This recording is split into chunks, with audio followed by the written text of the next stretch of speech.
الحمد للہ رب العالمین والصلاة والسلام علی سید المرسلین و خاتم النبیین سیدنا و مولانا محمد وعلى آلہ واصحابہ اجمعین اما بعد فاعوذ باللہ من الشیطان الرجیم بسم اللہ الرحمن الرحیم وما ينطق عن الهوى ان هو الا وحی یوحی صدق اللہ مولانا العظیم۔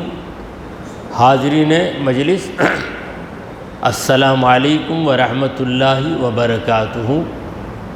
اللہ رب العزت جل وعلا کا ہم پر بہت بڑا کرم ہے کہ اس نے ہمیں آقائے نامدار احمد مختار مدنی تاجدار دونوں جہاں کے سردار حضرت محمد مصطفیٰ رسول خدا صلی اللہ تعالی علیہ وآلہ وسلم کی بابرکت امت میں پیدا فرمایا۔ سامعین کرام، ایک طویل مدت کے بعد پروردگار عالم کا کرم ہوا کہ درس حدیث کی یہ محفل دوبارہ منعقد ہوئی ہے۔ پروردگار عالم سے ہماری یہ دعا ہے کہ وہ ہمیں اس میں کامیابی عطا فرمائے اور ہماری اس دینی خدمت کو قبول فرمائے، احادیث مبارکہ کو ہمارے دل و دماغ میں نقش کر دے اور احادیث مبارکہ کی روشنی میں ہمیں صحیح راہ پر چلنے کی توفیق رفیق عطا فرمائے، آمین۔ چلیے، جو احادیث اب تک بیان ہو گئے ان احادیث کے بعد بالترتیب اب حدیثیں پیش کی جائیں گی۔ وعن ابی ہریرہ قال قال رسول اللہ صلی اللہ علیہ وسلم اذا صلیتم علی المیت فاخلصوا له الدعاء، رواہ ابو داود وابن ماجہ۔ حضرت ابو ہریرہ رضی اللہ تعالیٰ عنہ سے روایت ہے، انہوں نے کہا کہ اللہ کے رسول محمد عربی صلی اللہ تعالیٰ علیہ وآلہ وسلم نے فرمایا، اذا صلیتم علی المیت، جب تم نماز جنازہ پڑھو، اذا صلیتم علی المیت، جب تم جنازے کی نماز ادا کرو، فاخلصوا له الدعاء، تو مرحوم کے لیے دعا خلوص کے ساتھ کیا کرو۔ دیکھیں، دعا کب کی جائے؟ دعا نماز کے اندر کی جاتی ہے۔ اگر یہاں دعا سے مراد نماز کے اندر والی دعا تسلیم کر لیں تو مطلب یہ ہوا کہ جب تم نماز جنازہ میں دعا کرو تو خلوص دل کے ساتھ، اخلاص کے ساتھ، صرف رسمی طور پر یا ذمہ داری ہے اسے انجام دینا ہے، اس طریقے کی دعا کرو گے تو تمہاری دعا میں اثر نہیں رہے گا اور تم بھی وہ عبرت حاصل نہیں کرو گے جو نماز جنازہ کے ذریعے حاصل کرنا چاہیے۔ اور دعا سے مراد نماز کے بعد والی دعا بھی مراد ہو سکتی ہے، کیونکہ حدیث کے لفظوں پہ آپ غور کیجئے، اذا صلیتم علی المیت، جب تم میت یعنی مرحوم، دیکھیں مردہ ترجمہ کر سکتے ہیں میت کا، مگر اس ترجمے میں تہذیب نہیں ہے۔ یہ نہیں بولتے کہ ہمارے بابا کا مردہ آتا ہے، بابا کا جنازہ آ رہا ہے، تو تہذیب اسی میں ہے۔ اب عربی کا محاورہ ہے، عربی میں میت کہیں گے اور اردو میں بھی میت کے بجائے ہم لوگ میت کہہ دیتے ہیں، یہ کچھ زبر لگا دیتے ہیں کیونکہ ہم زیر ہونا نہیں چاہتے۔ صحیح لفظ جو ہے میت ہے۔ اب میں گرامر کے ذریعے سمجھاؤں تو یہ ہر ایک نہیں سمجھ سکتا۔ قرآن کی مثال انک میت و انہم میتون، انک میتون نہیں ہے قرآن میں، میتون ہے، تو یا کو زیر یعنی کسرہ آنا چاہیے۔ تو میت کا معنی ہے وہ شخص جس پر موت طاری ہو گئی۔ جب تم نماز جنازہ پڑھ لو، اذا صلیتم علی المیت، جب تم نماز جنازہ سے فارغ ہو جاؤ، فاخلصوا لہ الدعاء، تو پھر مرحوم کے لیے خلوص دل کے ساتھ دعا کرو۔ تو اس سے نماز جنازہ کے بعد والی دعا کا ثبوت مل رہا ہے، حدیث سے مل رہا ہے۔ کیونکہ اگر صرف اندر کی دعا مراد ہو تو عبارت ایسے ہوگی کہ اذا دعوتم فی الصلاۃ علی المیت، یعنی نماز جنازہ کے اندر جب تم دعا مانگو، مگر عبارت یوں ہے کہ اذا صلیتم علی المیت، جب تم نماز جنازہ ادا کر لو، یعنی فارغ ہو گئے، تو فارغ ہونے کے بعد صرف نماز جنازہ کے اندر کی دعا پہ اکتفا نہ کرو، فاخلصوا لہ الدعاء، تو پھر اس کے لیے کچھ دعا کر لو، تھوڑی دعا کر لو۔ یہ 1-2 منٹ کی دعا میں کوئی فرق نہیں پڑتا۔ دیکھیے نماز جنازہ کے بعد دعا کرنا، اس میں بھی 2 قسم کے لوگ ہیں، ایک ہیں اصحاب خلو، دوسرے ہیں اصحاب غلو۔ خلو کا مطلب خالی، غلو کا مطلب غالی۔ یہ خالی لوگ کیا ہے؟ جنازے کی نماز پڑھتے ہی ایسا بھاگتے گویا ابھی ان کو قید خانے سے رہا کیا گیا، فوراً دعا بھی نہ کو، فاتح کچھ بھی نہیں بھاگ۔ دوسرے غلو، غالی لوگ، یہ اتنی لمبی دعا کرتے ہیں کہ دعا کا شوق رکھنے والے بھی پریشان ہو جاتے ہیں۔ اور یہ صاحب تو دعا کرتے ہیں ایک ہی دعا کو 7 بار، 11 بار، اللہم اغفر لہو، اللہم اغفر لہو، اے اللہ مغفرت کر دے، مغفرت کر دے، مغفرت کر دے۔ پیچھے والا بولتا کھڑے پریشان ہو گئے، اے اللہ تو اسے دعا ختم کرنے کی توفیق دے دے، دعا ختم کرنے کی توفیق دے دے، پریشان ہو جاتے۔ قبرستان میں بھی بعض ایسا ہی کرتے ہیں۔ تدفین کے بعد میت کے رشتہ دار تھکے ماندے رہتے ہیں، ایک دم دعا کو چھوڑ دینا یہ بھی محرومی، بالکل دعا کو چھوڑ دینا یہ محرومی ہے، مگر دعا اتنی لمبی کرنا کہ لوگوں کی بد دعائیں نکلنے لگے ہیں، یہ بھی اچھی بات نہیں۔ تو ہر چیز کے اندر یہ اعتدال، درمیانی راستہ اختیار کرنا چاہیے۔ بہرحال اس کے اندر ہمیں یہ سبق دیا گیا ہے کہ دعا کرو تو اخلاص کے ساتھ۔ اخلاص کا معنی کیا ہے؟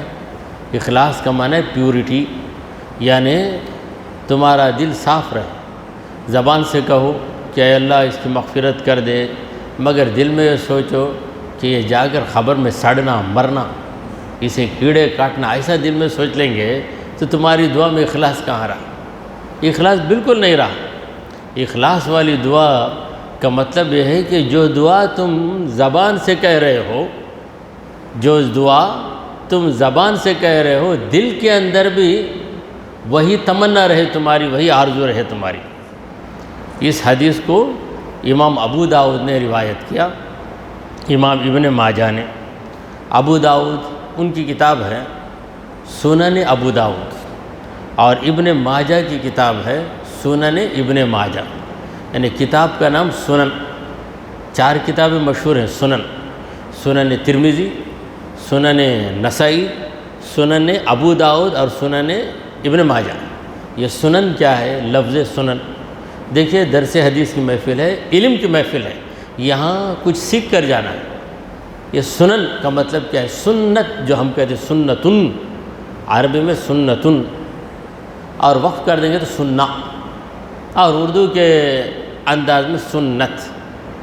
سنت جو ہے یہ واحد ہے، سنگولر ہے۔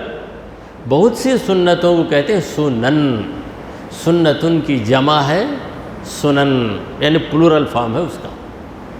تو یہ بات بہت سے لوگوں سے پوشیدہ ہے، بجائے سنن کے کئی لوگ سنن بھی پڑھتے ہیں، سنن ابن ماجہ، سنن ابو داؤد، کیونکہ اردو میں تو یہ اعراب نہیں رہتا اور عربی تو یہ نہیں پڑھ سکتے، حالانکہ عربی میں بھی اعراب نہیں ہوتا، تو اس کا صحیح تلفظ اسی وقت معلوم ہو سکتا ہے جب عربی قواعد سے واقفیت ہو، یا عربی قواعد کی واقفیت رکھنے والا بولے اس کی زبان سے ہم سنیں، تب ہم اس کا صحیح تلفظ کریں گے۔ تو یہ سنن کا لفظ، تو سنن حدیث کی کتابوں کی ایک قسم ہے سنن، کئی ہیں، معجم ہے، مسند ہے، یہ قسم ہے سنن۔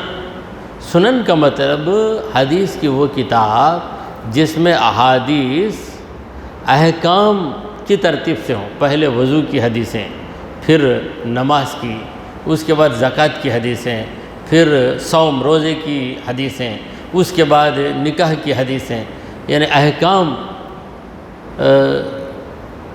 کی جو کتابیں ہیں، فقہ کی کتابیں، تو فقہ کی جو کتابیں، مسائل کی جو کتابیں ہوتی ہیں، ان کتابوں کی جو ترتیب ہوتی ہے، جو آرڈر ہوتا ہے، پہلے طہارت، وضو، غسل کے احکام بتانا، اس کے بعد نماز کے، اس ترتیب سے جو کتاب حدیث کے فن میں لکھی جائے اس کتاب کو کہتے ہیں سنن، اور اس کا انتساب یعنی اس کی نسبت کس کو دیتے ہیں؟ کتاب لکھنے والے، ترمذی ان کا نام، ابن ماجہ، نسائی اور ابو داؤد۔ تو آگے بڑھیں ہم۔ وعنہ قال كان رسول اللہ صلی اللہ علیہ وسلم اذا صلى على الجنازة قال اللهم اغفر لحينا وميتنا وشاهدنا وغائبنا وصغيرنا وكبيرنا وذكرنا وانثانا اللهم من احييته منا فاحيه على الاسلام ومن توفيته منا فتوفه على الايمان اللهم لا تحرمنا اجره ولا تفتنا بعده۔ رواه احمد وابو داود والترمذي وابن ماجہ، ورواه النسائی عن ابی ابراہیم الاشعری عن ابیہ، وانتهت روايته عند قوله وانثانا، وفي رواية ابی داود فاحيه على الايمان وتوفه على الاسلام، وفي آخره ولا تضلنا بعده۔ میں پہلے حدیث کی پوری عبارت آپ کے سامنے پڑھ دیتا ہوں، عبارت خوانی، یہ حصول برکت کے لیے۔ اب وعنہ یعنی یہ حدیث بھی انہی سے روایت ہے، کس سے؟ اگلی حدیث، اس سے آگے کی حدیث کے راوی کون تھے؟ حضرت ابو ہریرہ، تو اس حدیث کے راوی بھی حضرت ابو ہریرہ، اس لیے نام لینے کے بجائے وعنہ انہی سے، اسے کہتے ہیں ضمیر، انگریزی میں کہتے ہیں pronoun, instead of noun pronoun, نام لینے کے بجائے ضمیر، وعنہ انہی سے، یعنی حضرت ابو ہریرہ ہی سے یہ حدیث مروی ہے۔ قال حضرت ابو ہریرہ رضی اللہ تعالی عنہ نے فرمایا کان رسول اللہ صلی اللہ علیہ وسلم اذا صلی علی الجنازہ، اللہ کے رسول محمد عربی صلی اللہ علیہ وسلم جب بھی نماز جنازہ ادا کرتے، جب بھی ادا کرتے، یہ فعل استمراری ہے، فعل استمراری، یعنی جب بھی نماز جنازہ ادا کرتے، قال حضور صلی اللہ علیہ وسلم یہ کہا کرتے تھے، یعنی یہ دعا کرتے تھے۔ وہ حضور کی دعا کیا تھی؟ اللہم اغفر لحینا و میتنا، اے اللہ معاف کر دے ہمارے زندہ کو اور ہمارے مردے کو، یعنی مرحوم کو، جو زندہ ہیں ان کو بھی معاف کر، جو دنیا سے جا چکے ان کو بھی معاف کر، وہ شاہدنا جو یہاں حاضر ہے اسے بھی معاف کر، وہ غائبنا جو یہاں حاضر نہیں ہے غائب ہے اسے بھی معاف کر دے، وہ صغیرنا و کبیرنا ہم میں جو چھوٹا ہے اسے بھی معاف کر، ہم میں جو بڑا ہے اسے بھی معاف کر، وہ ذکرنا و انثانا جو مرد ہے ہم میں اس کو بھی معاف کر، جو عورت ہے اس کو بھی معاف کر دے۔ سب کے لیے حضور نے دعا مانگی۔ اگر حضور صلی اللہ علیہ وسلم دعا مختصر کرنا چاہتے ہیں تو یوں کہہ سکتے اللہم اغفر لجمیعنا، اے اللہ ہم سب کو معاف کر دے، مگر دعا اتنی مختصر کرنے کے بجائے ذرا زیادہ الفاظ کے ساتھ کریں تو مزہ ملتا ہے. جیسے آپ چائے پیتے ہیں، کپ پیالہ اٹھا کر ایک ہی کش میں پوری چائے پی لیں گے تو ہو جائیں گے. ذرا کچھ پی کر رکھتے ہیں، مزہ لیتے ہیں، پھر پیتے ہیں، پھر مزہ لیتے ہیں. اسی طرح کوئی بھی چیز کھانا ہے تو تھوڑی تھوڑی چک چک کر کھائے تو مزہ ملتا. اٹھا کے ایک دم ٹھوس لیے تو کیا ہے، ٹیبلٹ کیا اٹھا کے ڈال لینا. کڑوی چیز کو فوراً ڈال کے پانی پی لیں گے، لیکن مزیدار چیز کو تھوڑی تھوڑی. تو حضور اکرم صلی اللہ علیہ وسلم دعا میں مزہ لے رہے ہیں، کیونکہ دعا کیا ہے، رب کی بارگاہ میں فریاد ہے. اس سے زیادہ مزہ بندے کو کس چیز میں ملے گا؟ لہٰذا اللہم اغفر لحینا و میتنا، جو ہم میں زندہ ہے اسے معاف کرو. کیونکہ جو زندہ ہے وہ پہلے پوچھیں گے، ہمارے لیے معافی طلب کرے گا. تو میتنا، ہم میں جو گزر گئے ان کے لیے بھی اے اللہ مغفرت کر دے. اب یہ چند لوگ کہتے ہیں کہ بھائی ہر ایک کو اس کا عمل ہی کام دیتا، دوسرے کا عمل کام نہیں دیتا. اب ہم دعا کرتے ہیں اے اللہ ہم میں جو زندہ ہیں ان کو معاف کر دے. یعنی میں کہہ رہا ہوں تو میرا یہ عمل ہے، یہ دعا میرا عمل ہے، اس عمل سے جتنے لوگ زندہ ہیں ان کو فائدہ ہے. اور کوئی دوسرا دعا کر رہا ہے اللہم اغفر لحینا، ہم میں جو زندہ ہے اسے معاف کر، میں زندہ ہوں تو اس کی دعا سے مجھے فائدہ ہے. تو دوسرے کے عمل سے ہم کو فائدہ، ہمارے عمل سے دوسرے کو فائدہ. تو یہ قاعدہ فاتحہ نہیں دلانا، انہوں کرے اس عمل ان کو فائدہ دیں گا، ہمارا عمل فائدہ نہیں دے گا، یہ قاعدہ باطل ہو جاتا. اس حدیث کی روشنی میں ان کا ایک قاعدہ کیا ہو جاتا، ٹوٹ کر پاش چکنا چور ہو گیا. نہیں تو پھر کسی کے لیے دعا نہیں کرنا. کوئی بولا دعا کرنا، کیوں بھائی میں دعا کرنا، تمہاری دعا تم کو فائدہ دیں گی، میری دعا لکم دینکم ولی دین. لیکن یہ لوگ کیا بولتے ہیں، لکم دعاؤکم ولی دعائی، تمہارے لیے تمہاری دعا، میرے لیے میری دعا. تو ایک کا عمل دوسرے کو فائدہ دے سکتا ہے اگر اللہ تبارک و تعالیٰ کا کرم ہو جائے. مگر جو فرض ہے، فرض وہ ہر ایک اپنی طرف سے ادا کرے. مثلا مجھ پہ مغرب کی نماز فرض ہے، ایسا نہیں ہو سکتا کہ دوسرا آدمی وہ مغرب کی نماز پڑھ کر اس کا ثواب مجھے پہنچا دے. یہ نہیں ہو سکتا، فرض کو نہیں ہو سکتا. ہاں دعائیں ہیں، تلاوت قرآن ہے، نفل نمازیں ہیں، اس کا ثواب ہم دوسرے کو پہنچا سکتے ہیں. تو اس دعا کے اندر رسول کریم صلی اللہ علیہ وسلم نے حی میت، شاہد غائب، صغیر کبیر، ذکر انثیٰ، 4 قسم، اور چاروں کی ازداد. ازداد کیا ہے؟ اپوزٹس، زندہ مردہ، حاضر غائب، بڑا چھوٹا، اور مرد عورت، سب کے لیے حضور دعا مانگ. اب یہ دعا نماز جنازہ کے اندر مانگی جائے، یہ نماز جنازہ کے اندر بھی مانگی جا سکتی ہے، باہر بھی. تو ہمارے بزرگوں نے، ائمہ احناف نے احادیث کی روشنی میں سمجھایا کہ یہ دعا تیسری تکبیر کے بعد پڑھی جائے. پہلی تکبیر کے بعد ثنا، دوسری تکبیر کے بعد دعائے ابراہیم، تیسری تکبیر کے بعد تکبیر ہی بولنا. نہیں بول سکتے پہلی رکعت میں، رکعت نہیں ہے نماز جنازہ میں، رکعت نہیں ہے، صرف 4 تکبیریں. کتنی آسانی کر دی اللہ تعالیٰ نے کہ کھڑے ہو جاؤ باادب، سامنے اپنے مرحوم بھائی کو رکھو، امام سب سے آگے، امام سے آگے، امام سے بھی آگے کون ہے؟ وہ مرحوم جو ہے وہ امام سے بھی آگے. اس کا مقام کتنا بلند ہے دیکھیں. ایسا نہیں میں امام، میں کیسا اس کے پیچھے کھڑوں، اسے پیچھے رکھ کے سامنے جا کے پڑھائے تو نہیں ہوتی جنازے کے نام. اور کوئی کرسی پہ بیٹھ کر جائے تو جائے، کوئی سائیکل میں جائے تو جائے. چل کر جانا افضل ہے، جنازے کے ساتھ پیدل جانا افضل ہے. مجبوری کی وجہ سے چلے جائے. لیکن میت کیسے جاتی ہے؟ مرحوم کے لیے چیزیں سواری نہیں بنیں گی، انسانوں کے کاندھے سواری بنتی. 4 آدمی کاندھا دے کر کاندھے پہ چڑھا کے لے جاتے. کیا عزت ہے، کیا مقام. آہستہ اتارو. میت کو جب اتارتے تو لوگ کیا بولتے؟ آہستہ اتارو، آہستہ اتارو. کیوں؟ اس کو جس میں بے جان سمجھ کر اس کی بے حرمتی مت کرو، سلیقے سے اتارو. کیونکہ اس کی جان تو گئی مگر اس کا جسم بھی قابل احترام. سرکار دو عالم صلی اللہ علیہ وسلم نے فرمایا کسر عظم المیتی کا کسری حیا.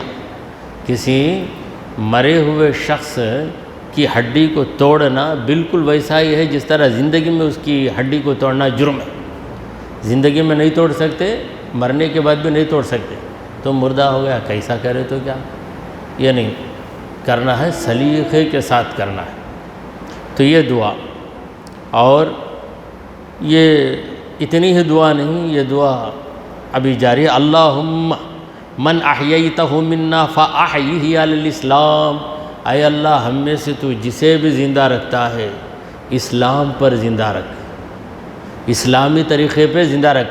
ومن توفیتہ منا فتوفہ علی الایمان. اور ہم میں سے جسے بھی اے پروردگار تو وفات دے گا ایمان کی حالت پہ وفات دے، اسلامی زندگی دے، ایمانی خاتمہ دے. یہ نبی کریم صلی اللہ علیہ وسلم کی دعا. اللہم لا تحرمنا اجرہ. اے اللہ اس کے اجر سے ہم کو محروم نہ کر. اسے اجر دے گا پروردگار، یہ تیرا نیک بندہ ہے، اتنا اجر ہم کو بھی دے دے. اللہ سے مانگنے میں جھجک کیا ہے؟ انسان سے مانگنے میں جھجک ہے. 10,000 روپے کی مجھے ضرورت ہے، اتنا اگر میں قرض مانگوں گا تو آپ کیسا دیں گے، اس لیے 5,000 پوچھتا ہوں. انسان سے مانگنے میں جھجک ہم کو، شرم، وہ بھی قرض واپس کرنے کی چیز، اس میں بھی ہم جھجک کر، سنبھل کر، رک کر مانگتے ہیں. مگر اللہ سے مانگنے میں کیا جھجک ہے؟ اے پروردگار تو نواز. ہم جب ایصال ثواب کرتے ہیں، 11ویں کا رہے یا چھٹی کا رہے یا برسی کا رہے، صرف ایک مرحوم کے لیے ایصال ثواب نہیں کرتے. مثلا میرے باپ کا انتقال ہوا ہے، میں برسی کر رہا ہوں، ابا کے نام سے فاتحہ پڑھ رہا ہوں، تو میں والد صاحب کو ثواب پہنچاؤں گا اور کہوں گا کہ اے پروردگار یہ ثواب تو تیرے سارے مومن مردوں کو اور سارے مومن عورتوں کو پہنچا، سب کو پہنچا، کیونکہ تیرے خزانے میں کمی نہیں ہے. جھولی ہماری تنگ ہے، میری ہی جھولی ہے تنگ یا رب، تیرے خزانے میں کیا کمی ہے، سب کو دے دے گا تو. ایک کو ایک دریا دے دے بھی تو تیرے بنائے گئے دریاؤں میں کمی نہیں آئے گی. تو لا تحرمنا اجرہ، اس کے اجر سے ہم کو محروم مت کر. یہ نہیں کریں لا تحرمہ اجرہ، اس کو اس کے اجر سے محروم مت کر. ہم کو محروم مت کر. جب ہم کو ہی محروم نہیں کرے گا تو اسے کیسے محروم کر دے گا تو؟ لا تحرمنا اجرہ. ہم یہ دعائیں پڑھتے ہیں مگر مطلب نہیں سمجھتے، اس لیے اس سے جو مزہ ملنا ہے وہ مزہ ہم کو نہیں ملتا. ولا تفتنا بعدہ، اور اس کے بعد ہم کو فتنے میں نہ ڈال. اس کے بعد کا فتنہ کیا ہے؟ یعنی یہ تو چلے گیا دنیا سے، اب ہماری زندگی جتنی بھی باقی ہے، کتنے فتنے ہیں، فسادات ہیں، پریشانیاں ہیں، ان سے ہمیں بچا. رواہ احمد و ابو داؤد و ترمذی و ابن ماجہ. اس حدیث کو امام احمد نے، امام ابو داؤد، امام ترمذی، ابن ماجہ، 4 اماموں نے اپنی اپنی کتابوں میں نقل کیا. احمد بن حنبل کی کتاب ہے مسند، وہ سنن نہیں ہے، مسند ہے. ورواہ النسائی، اور امام نسائی نے اس حدیث کو نقل کیا عن ابی ابراہیم الاشہلی عن ابی. ان کی سند میں ابو ابراہیم اشہلی آتے ہیں، وہ ان کے باپ سے، اور وہ صحابی رسول سے. وانتہت روایتہ عند قول انثان، مگر ان کی روایت میں اللہم اغفر لحینا و میتنا و شاہدینا و غائبینا و صغیرنا و کبیرنا و ذکر انثانا، اتنی ہی دعا ہے. اس کے بعد کی جو دعا ہے اللہم من احییتہ منا فاحیہ علیہ السلام وہ امام نسائی کی روایت میں نہیں ہے۔ وفی روایت ابی داود، اور امام ابو داود کی روایت میں یہ ہے فاحیہ علی الایمان وتوفہ علی الاسلام، یعنی اللہم من احییتہ منا فاحیہ علی الاسلام، اے اللہ ہم میں تو جسے زندہ رکھ، ہم میں سے تو جس کو بھی زندہ رکھ اسلام پر زندہ رکھ۔ ومن توفیتہ منا فتوفہ علی الایمان، ہم میں تو جسے وفات دے گا اسے ایمان پر وفات دے۔ مگر امام ابو داود کی روایت میں اس کا عکس ہے، عکس یعنی اس کا الٹا، وہ کیا ہے؟ اللہم من احییتہ منا فاحیہ علی الایمان ومن توفیتہ منا فتوفہ علی الاسلام، ہم میں جسے تو زندہ رکھتا ہے ایمان پر زندہ رکھ، اور ہم میں جسے تو وفات دیتا ہے اسے اسلام پر وفات دے۔ ایسی بھی روایت ہے، اس روایت کے نقل کرنے والے امام ابو داود ہیں۔ وفی آخرہ، اور امام ابو داود کی حدیث جو دعا ہے اس کے آخری الفاظ کیا ہے؟ وَلَا تُضِلَّنَا بَعْدَهُ، اے اللہ اس کے بعد ہم کو گمراہ نہ کرو، یعنی یہ ہمارا بھائی تو دنیا سے چلا گیا، اس کے بعد ہم دنیا میں رہیں گے تو ہم کو گمراہی میں مت رکھ، ہدایت کے اجالے میں رکھ۔ تو یہاں تک جو درس حدیث ہوا، اللہ کا شکر ہے سامعین کی تعداد بہت کم ہے، مگر کم سے ہم کو غم کرنا نہیں ہے، کیونکہ ہر چیز کی ترقی ایسی ہوتی، ہر چیز ایسی ہے، 1 سے 2، 2 سے 4، 4، چونکہ یہ درس حدیث کا سلسلہ اتنے دن بن رہا، لہٰذا لوگوں کو اس کی اطلاع نہیں ملی، تو ہماری ذمہ داری ہے کہ ہم اطلاع دیں، کم از کم ایک آدمی کو ہم ضرور اطلاع دیں تاکہ ہماری اطلاع پا کر وہ آ جائے، تو اس طریقے سے مجمع زیادہ ہو جائے گا۔ مجمع کو بڑھانا یہ بھی ہمارا مقصد نہیں ہے، مجمع کو اس لیے ہم بڑھانا چاہتے ہیں کہ زیادہ لوگ ہوں گے تو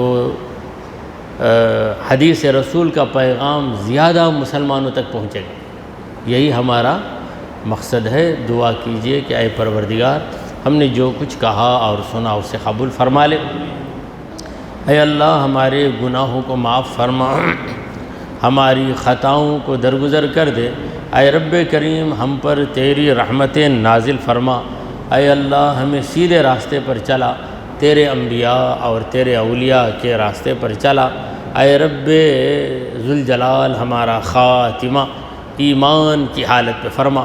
وصلی اللہ تعالی علی خیر خلقہ سیدنا ومولانا محمد وعلی آلہ واصحابہ اجمعین۔